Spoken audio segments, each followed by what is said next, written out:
One eternity later. Alright, so we just passed the 6.5 hour marker.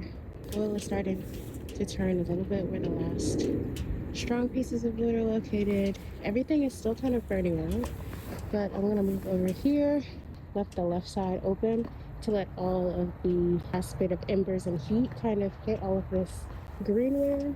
As you can see, we're getting some color.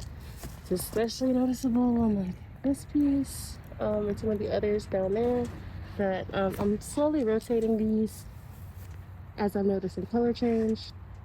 So I might be out here for like another 30, 45 minutes. But the fire can kind of die out on its own at this state. I do want to make sure that the greenware is even and how I'm flipping it. You can see the shelves right here. You do know that it was getting to a temperature because of the marks from the bowl. It's working a lot better because it's night. So it's about 153 on that pot, 255 on that one, so it's getting a bit more heat. So I'll keep letting it burn. I'm gonna go in about 45 minutes. And yeah, our pit fire was a success. All right, so I have my mesquite barbecue laid out. It's covered in foil, so I don't really have to worry about any smoking.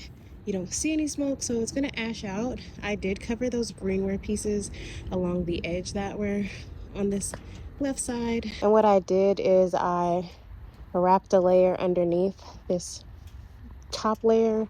As you can see, it's kind of layered and rolling that way. Now the only air pocket should come from that direction, which the wind is kind of blowing that way. It doesn't really matter, but any wind comes, it's going to push it this way and into itself again.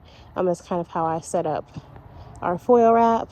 So it's about 5:10. It'll probably be 5:15 once I finish packing up all my stuff. But I am officially finished. This can smolder out. This was a fun process. I enjoyed myself.